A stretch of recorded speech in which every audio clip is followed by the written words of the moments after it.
Hi, my dear students, how are you? Welcome to the session. In this video, we are going to talk about how to write issue-based essay. So usually essay writings are very interesting and exciting part of many of the competitive entrance tests. So we are going to explore specifically about issue-based essay in this video. My name is Juhi Narula and let's get started.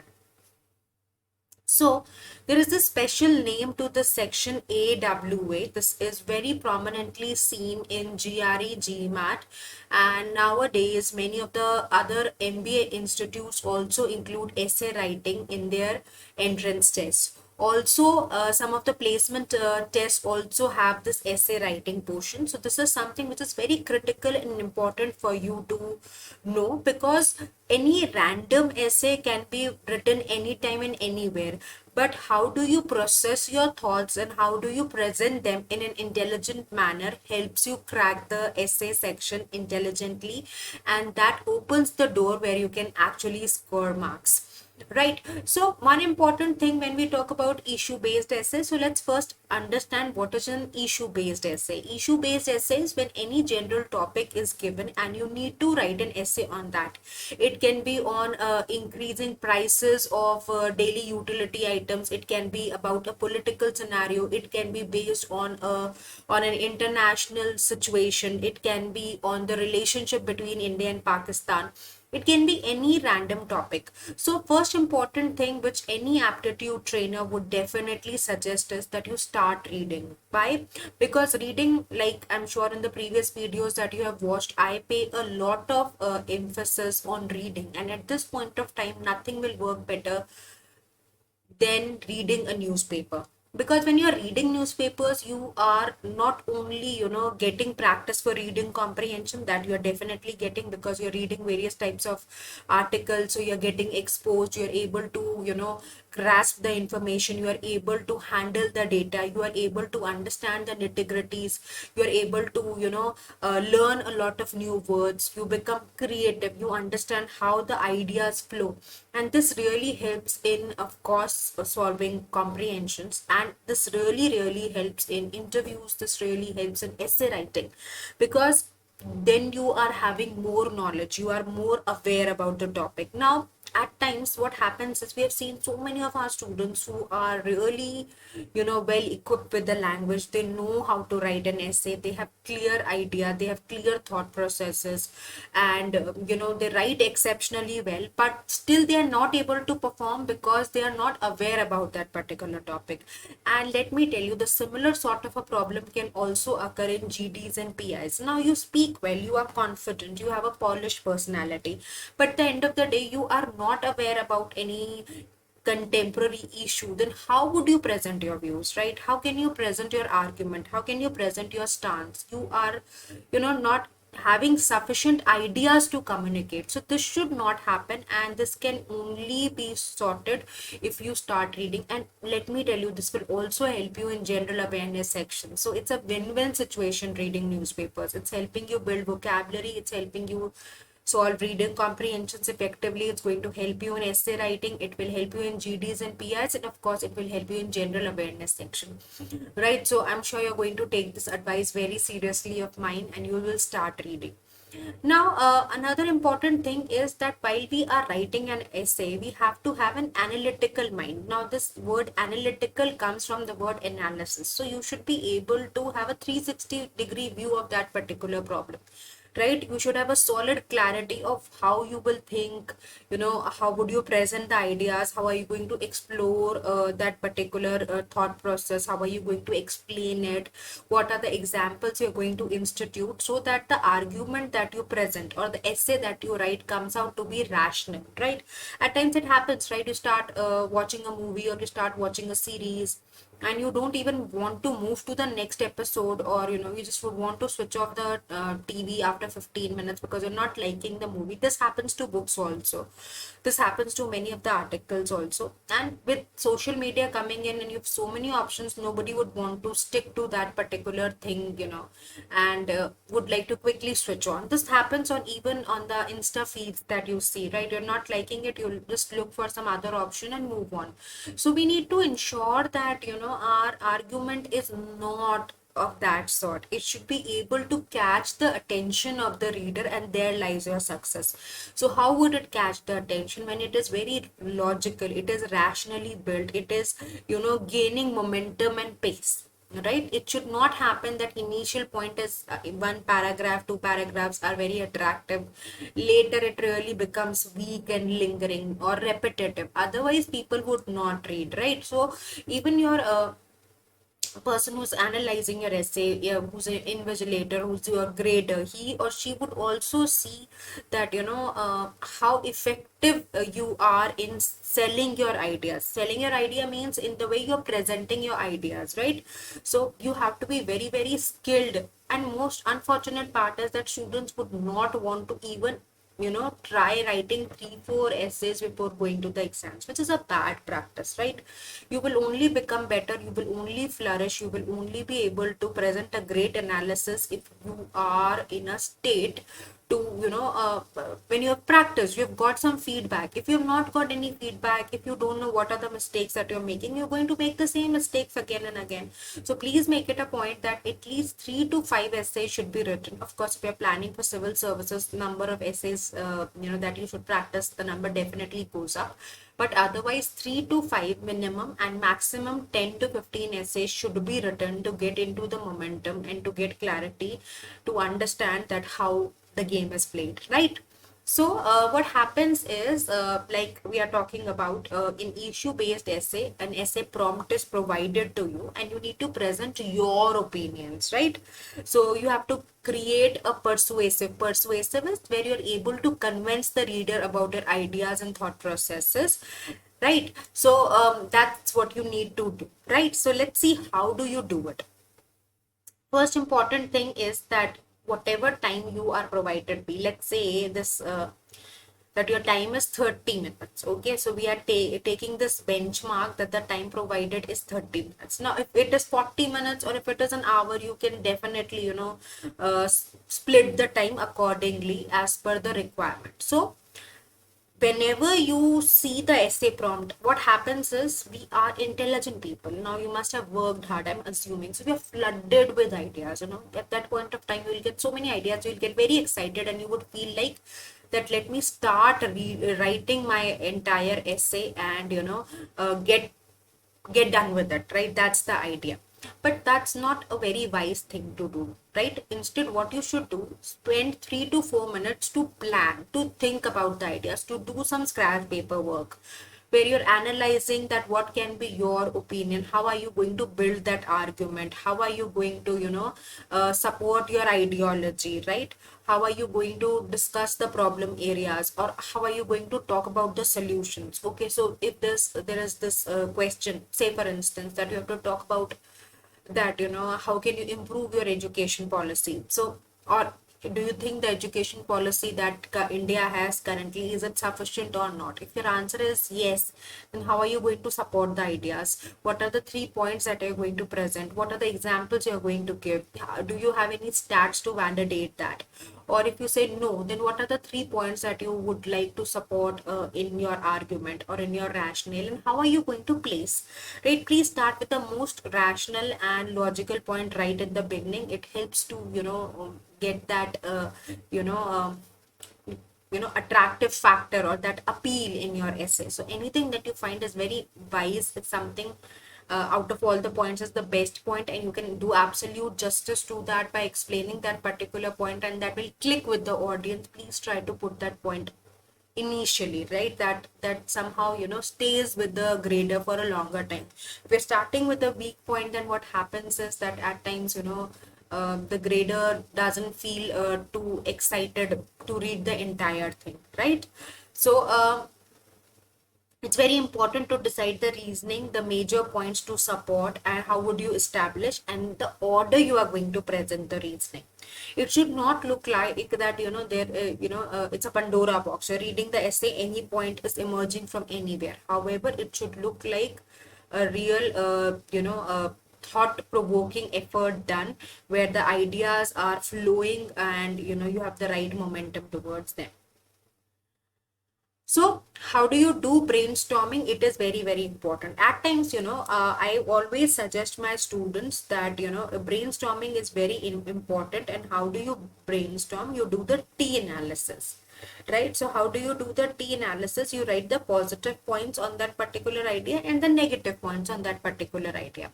Like the question is, a child who's less than 5 years of age, should he be or she be sent to school? So you can write the positive points that occur to you.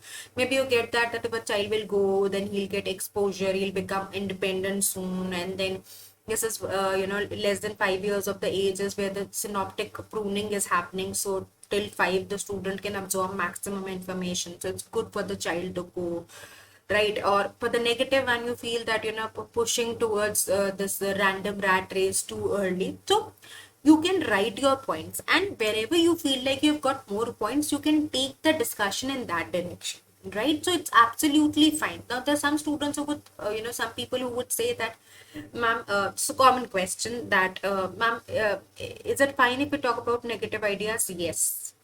Yes, if you're wanting to say that a child should not be sent to school who's less than 5 years of age, that's perfectly fine, right? There are some students who would say that, ma'am, can we incorporate both positive and negative ideas? Yes, you can, but then you need to have a conclusion when you need to say that where are your views going towards, right? So don't leave the reader in a dilemma that he or she is unable to understand that what the student is trying to make him or her believe while he or she is presenting the essay. At times what happens is that, suppose you want to talk about both the points. So now you say that a student should be sent to school, then you say should not be sent to school, then again you say that he should be sent to school. Then you are creating a sort of randomness in your essay, which is not appreciated. Either if you want to work towards both the aspects, then maybe you can see where you are slightly inclined and where you would like to elaborate more. Maybe you feel like the child should not be sent to school, but you want to take both the perspectives. Write the positive points, then write the negative point, and then write the negative point, so that there is some rhythm established in the paragraph. So ideally, any essay that you are writing should have an introduction. Of course, we'll talk about the structure. Then it should have the body paragraphs, and the body paragraph should be 3 in number, and then there should be a conclusion. So when we talk about the positive ideas, so if you just want to take the discussion in the positive one, then you start with the most effective point in the first body paragraph, less and the least that you think. That's how you are going to build. And if it is negative one, again you can have the same idea. In case you want to take both the perspectives, there are some students who would want to discuss the points of both pros and cons both. So you can either, if you want to say that the child should not be sent to the school, then you can write the positive points, then negative, and then reinstate your idea. If you want to say that yes, should be sent to school, so first present the negative perspective, then positive, and then positive. So all the 3 conditions I've discussed. It is absolutely fine just to work on the positives. It is absolutely fine just to work on the negatives. If you want to have an amalgamation of both pros and cons, so if you want to go in the favor of the discussion, then first present the negative point and then go towards the favor of the discussion. If you want to go against, present the positive points and then take the negative perspective into consideration. But just don't make it haywire when one positive point pops in, then another negative point pops in, then another positive point pops in. It looks maddening, and it doesn't leave a good impression, right? So I've told you how can you plan. So ideally there should be 5 paragraphs. So 1 introduction. What will you include in introduction? I'll explain. 3 body paragraphs. How do you write the body paragraphs? So you will have a detailed discussion, and 1 conclusion where you are trying to bring the discussion to an end, right? So please ensure that you have clear idea. If you are not going to do mapping, then what will happen is you will write point 1. Okay, say that point as A, then you will write point C, then you will write point E, and after 15 minutes you'll think, now what should I incorporate, because you have exhausted your points. Then you will realize, oh, there was this great point B that I can include. Now B comes after E. So are you able to understand? So ideally the placement of B point should have been here to make the essay cohesive, ideas flowing clearly, but it now comes after E, so it looks a deviated, lost essay, which definitely has a negative effect on cohesiveness. It will look disorganized. Maybe you are not able to grasp that. Now students say, ma'am, हमें कैसे नहीं पता चलेगा? Can you give us an example? There are so many bad movies or bad series that come, that are released. But now I would not name the movie. But the person who's showcasing it in front of you, he or she is convinced that the movie is good. It's just the audience decide that this is not a good movie, right? So when you will read at the end of the day, you might look like that he get the ideas are fine, they're flowing in the pace, it is good. But if the other person is reading it, he would be trying to understand and figure out that what the person is trying to convey. So that should not happen, right? So this is very very important, where you spend adequate time, initial 2-3 minutes to plan, then 20 to 24 minutes, whatever planning you have done, stick to that particular plan, right? Don't deviate. At times ये भी होगा कि आपने एक planning कर ली, but when you are writing there is new point coming, so you will try to fit in that new point in the existing essay. वो भी मत करिए. तो stick to your original ideas, the way you decided, the way you planned, then write that particular essay. Or last के 2 to 3 minutes should always be spared to reread, to see if there are any spelling mistakes, any punctuation errors, any grammatical errors. So these errors would really have a very negative impact. So you can't do some basic grammar mistakes or spelling mistakes. Make it a habit that you always proofread it before the final submission. So that's how you are dividing your overall time. So the idea is that how do you plan? I've given you some basic idea. Of course, how do you build on it? I will talk in few minutes. So initial 2 to 4 minutes, if it is a 30 minutes time period.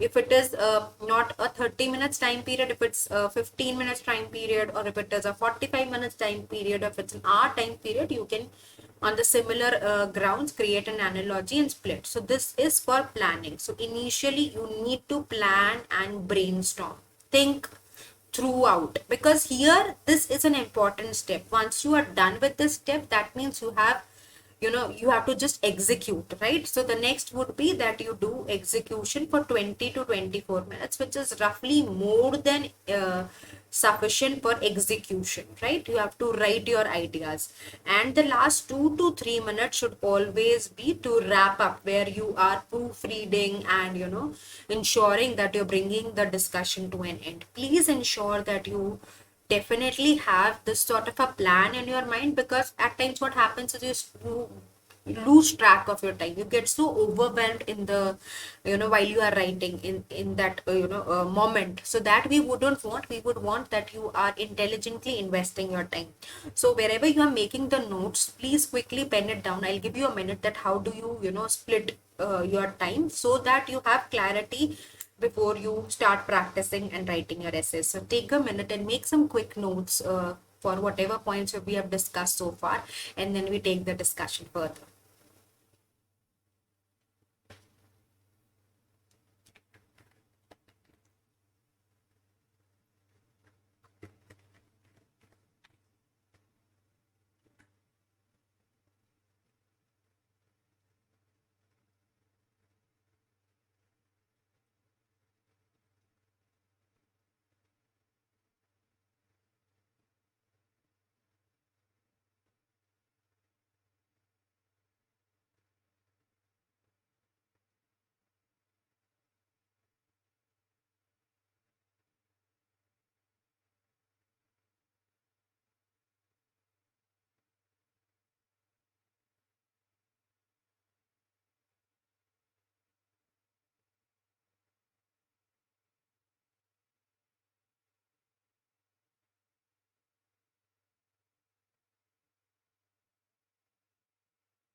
So I'm sure you have written the points. So let's further take the discussion.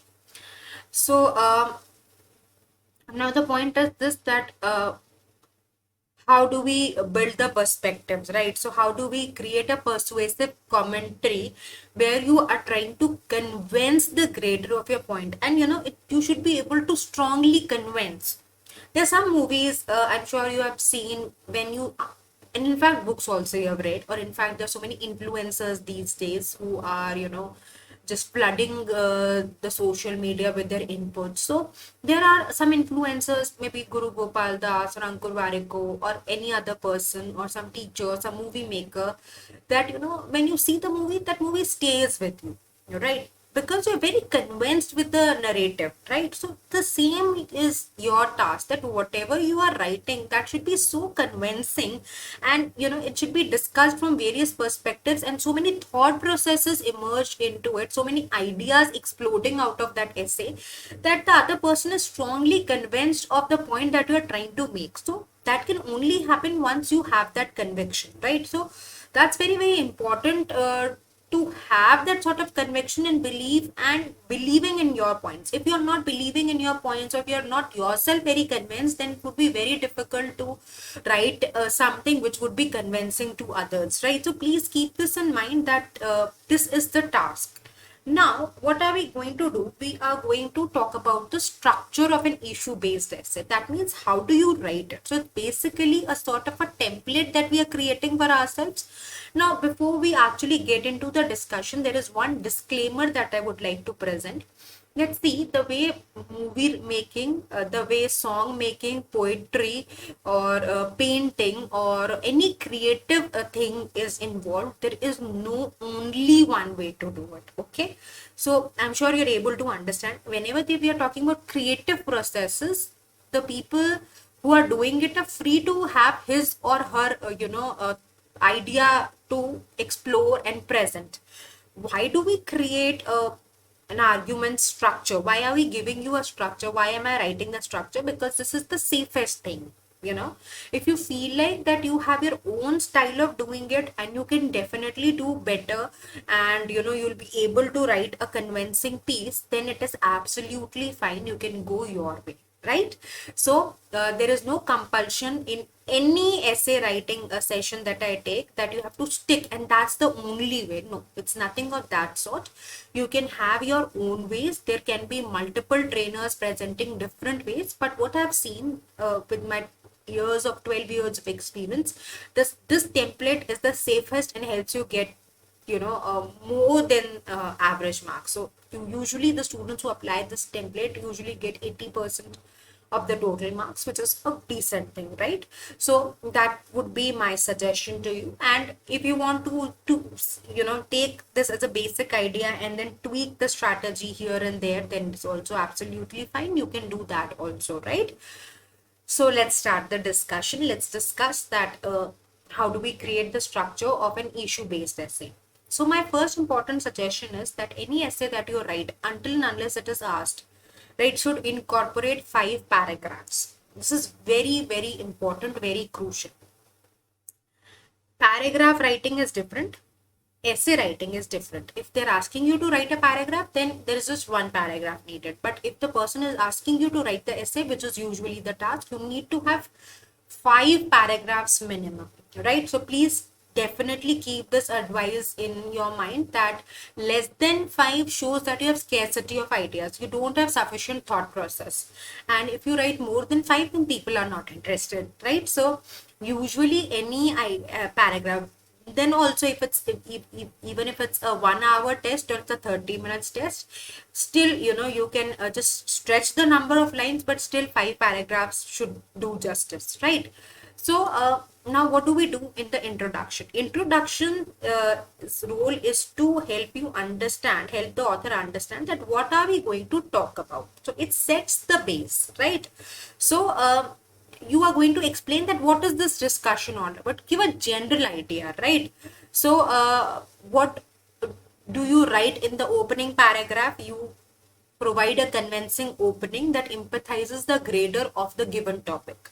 Further, you give an explanation and you talk about the question stem. Then introduce the perspective. Don't start explaining it. See, if you're saying that a child should be sent to school, now you can begin with something of this sort, that education plays a pivotal role in any person's development, and especially when it comes to going to the school. Schools have, the proven track record of, providing the education necessary to thrive in later careers. So there is no question, no doubt that, a child should be sent to the school. But so this is how you have just set a base. Now what are you going to do? You are going to come to the question stem. The question stem is now, there is usually an argument amongst people that what should be the right age to send a child to school. I feel that a child who's less than 5 years of age should be sent to school, or if you feel should not be sent to school, you can present your ideology, right? So this way you are creating a base for the coming paragraph to come, right? So the transition means while we are switching from one paragraph to another, it will become smooth. So you have introduced an idea, next paragraph is going to build on that particular idea, right? So that's the intent of the introduction. The intent of introduction is to set the base for the coming discussion. So somewhere around 3 to 4 lines explaining the topic, come to the question stem, discuss the question stem, and introduce your perspective. That is enough for the introductory paragraph, right? So I hope I make sense. Now you can quickly write down few pointers. I'll give you a minute and then we see that what are we going to do when it comes to body paragraphs.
Make quick notes, because see, when you note, you are able to somehow connect and retain them better.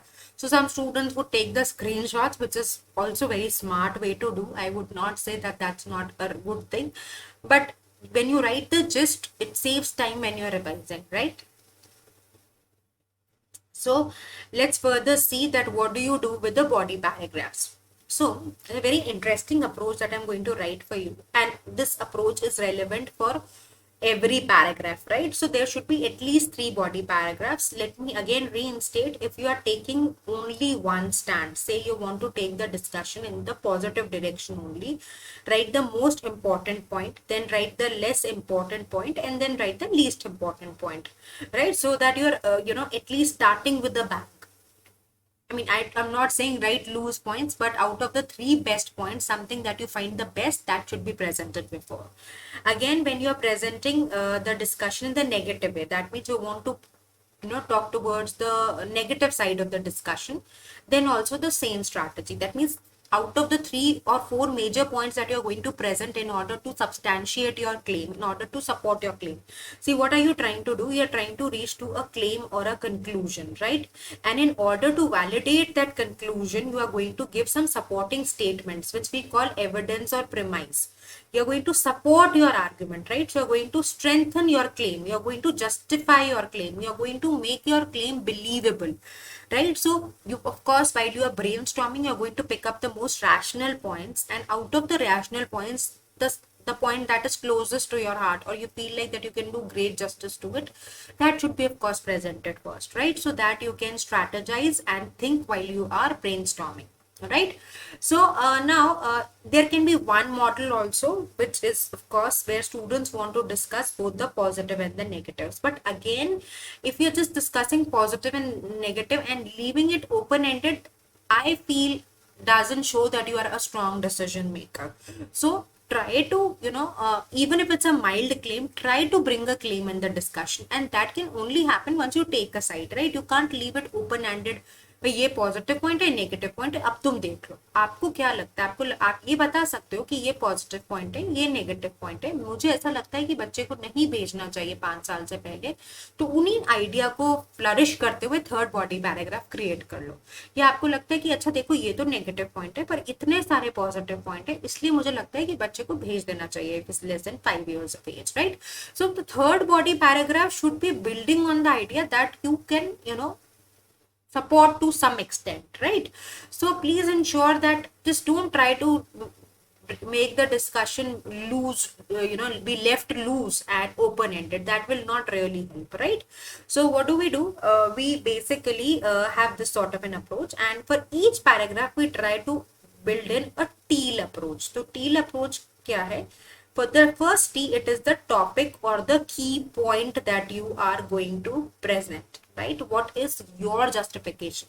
Say for instance, you want to say that if you're sending a child to school who's less than 5 years of age, that's the best age, because this is the time where synoptic pruning happens. If you don't know synoptic pruning, then it's a very interesting term that after the age of 2, the brain starts to leave out or throw out that particular rational or sections or faculty of the brain that's not being exposed much of the child. So that's the reason where it's really believed and suggested that children should be exposed a lot.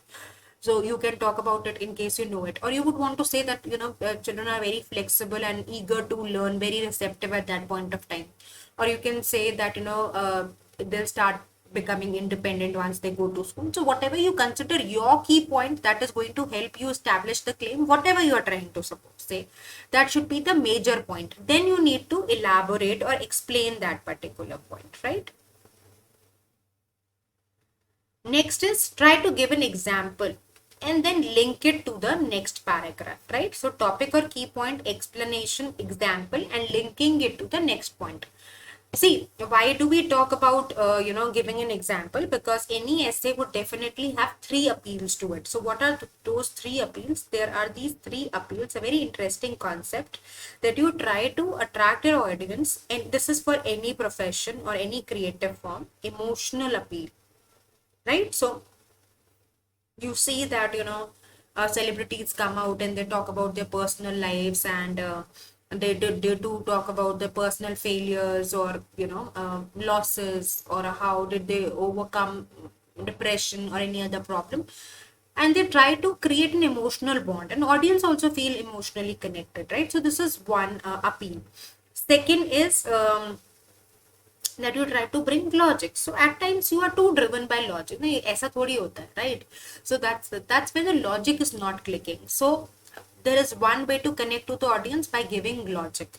And third is credibility, right? So if somebody like with the reputation of Modi ji is saying something, we believe that with the stature of somebody gives you a career advice, right? There are 2 people.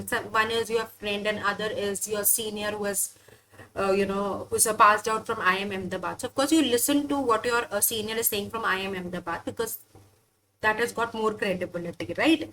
So if somebody from IIM Ahmedabad who just a pass out is suggesting you, and suppose Elon Musk suggests you, or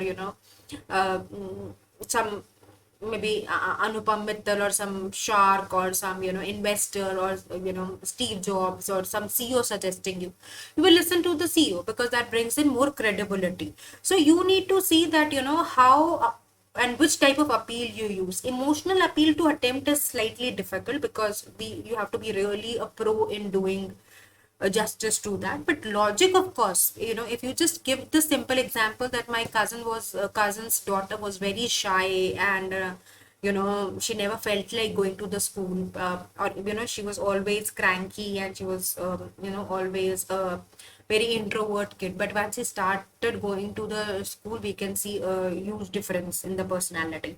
This is one example, a simple example, right?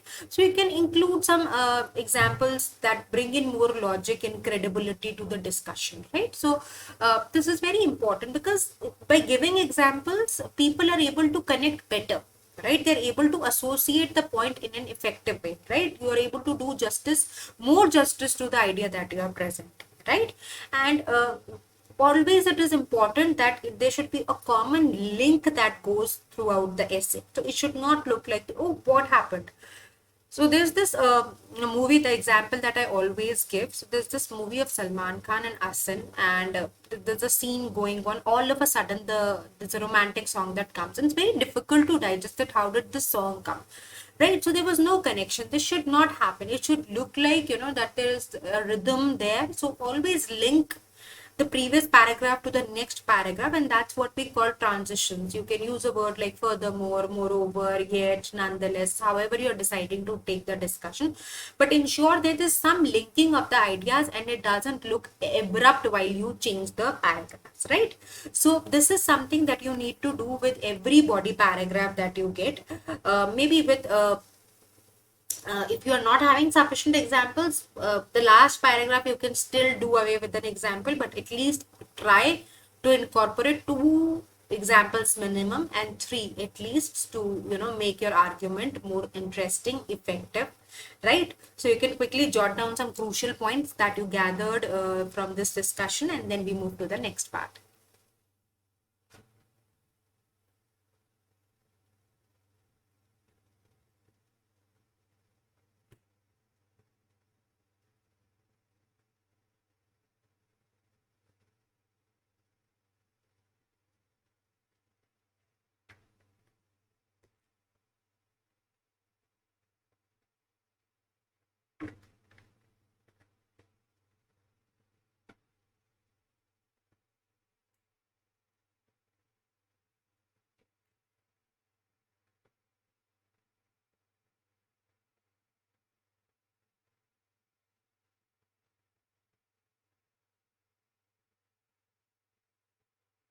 So let's further talk about how to write the conclusion.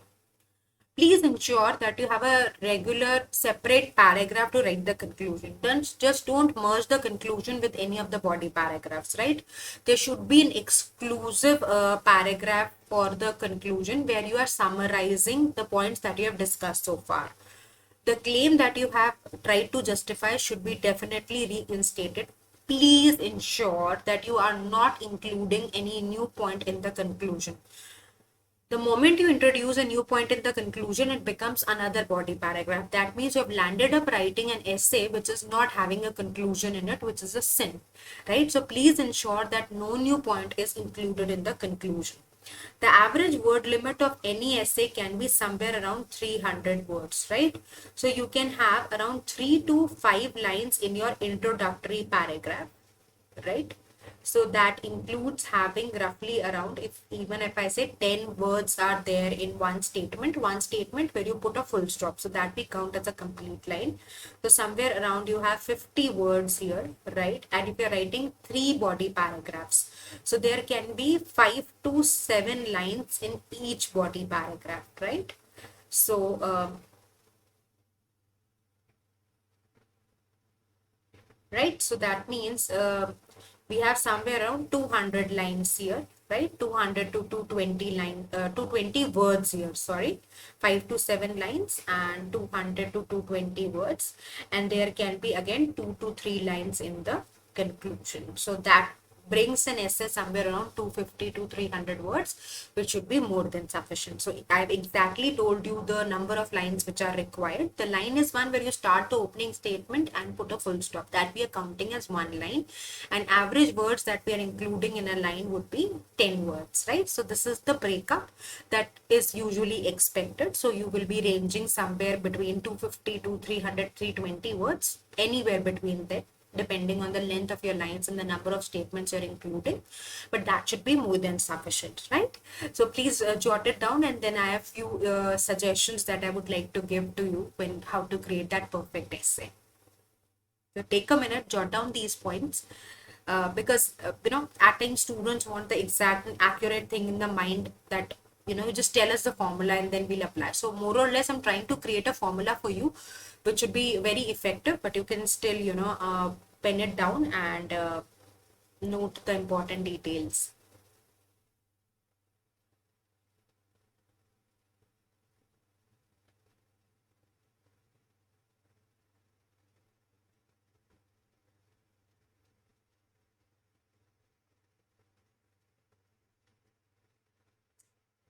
So I'm sure you have noted. So there are few important suggestions which should be taken care of.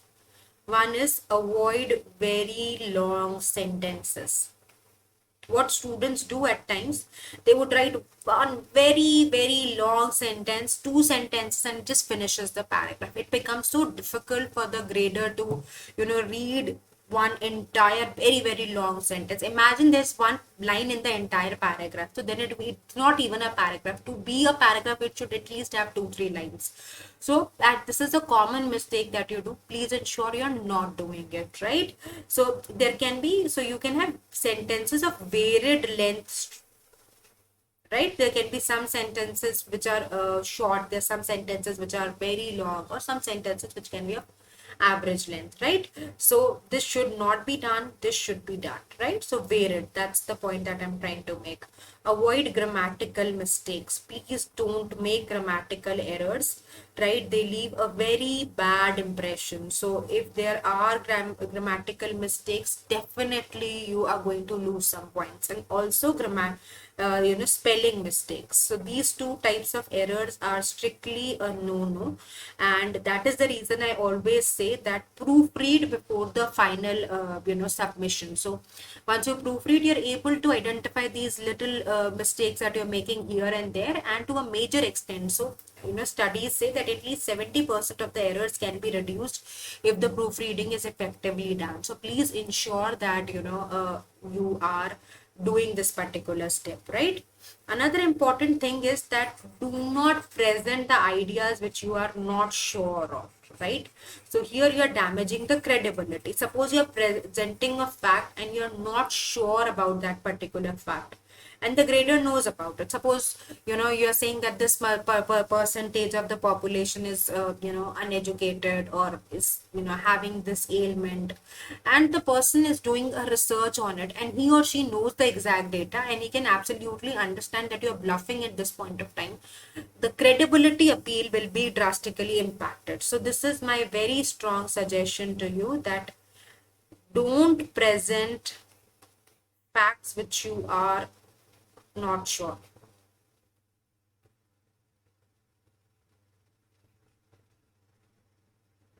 right? I'm sure you get the reason. That means you are blatantly lying to that particular grader, and which is of course unethical, which is technically wrong. It's not accepted, right? So this is very important. Don't take this pressure to use complicated or fancy words. This is not needed. This is a myth. People are giving you an essay to check your ability to reason, how logical you are, how assertive you are, how analytical you are. So don't have this pressure of using fancy words, right? So not needed. Fancy words not needed. You're using the words and they are not fitting in the discussion. They are not doing the justice. You are going to lose points rather than gaining them. So please understand that this is a mistake people do, where they try to feel that if you are going to use some fancy words, the grader is going to give them extra marks. If you're using the words in the right way, you know the meaning, you know the usage is appropriate, go ahead. But in case you do not know the meaning, or you're not sure of the usage, it is not fitting in the context, please don't make the mistake, right? Please be very careful regarding the same, right? Now please ensure that your essay is politically correct, right? Please don't include any idea, any thought process, anything which is offensive to a particular caste, community, region, tribe, people. Don't do that, right? at this point of time, people do present such they get excited, they get they have their own ideas, some strong beliefs, and they get emotionally driven. Don't do that. Please ensure that you are not writing anything which harms the feelings of any community or any thought process or any ideology, right? Please try to keep very very safe when it comes to essays. There's a lot depending. It is you're given marks or scores based on it, so don't make this mistake where you are writing something which is aggressive and hurts the emotions of the people, right? So this is something very important to keep in mind while you are writing the essay, right? So these are few suggestions that should be incorporated, and we are going to have a quick recapitulation. Before that, you can write these few quick pointers so that you have these in your mind while you are attempting the essays in your exams and also during your practice sessions. Quickly write them. We'll have a quick revision and then we'll wind up.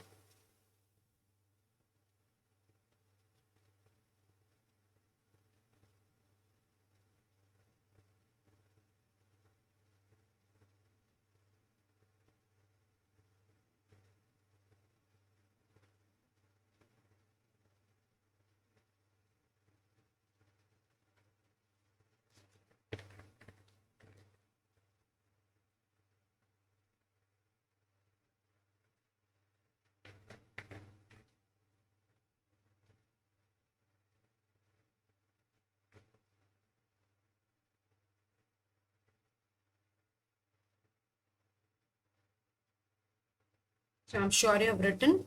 So let's just quickly erase the board and just revise what we have done, discussed so far.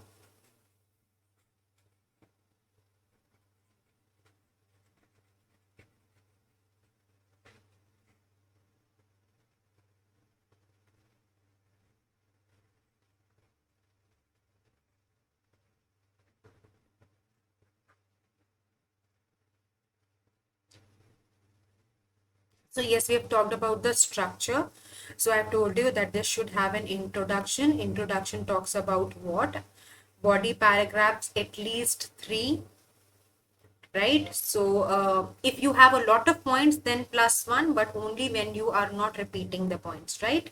Reasoning out, so supporting your claim, follow the Teal approach, present the key point or the topic of the discussion, then elaborate or explain that particular point, then give an example and link it to the next paragraph, right? And do this for all the 3 body paragraphs, conclusion, wind up, and do not present any new idea, right?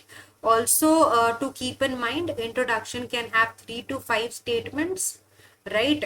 Can be 5 to 7 lines each body paragraph and 2 to 3 lines in the conclusion, right? So this is what we have studied. I'm sure you have got a great idea of how to present an issue based essay. Do practice. Like I said, 3 to 5 essays should be at least practiced in the given time frame. And also very important suggestion, do read a lot so that you have a lot of ideas and you don't go blank, right? So thank you so much for watching the video. Please help us spread the word. Take good care of yourself and don't forget, consistency is the key.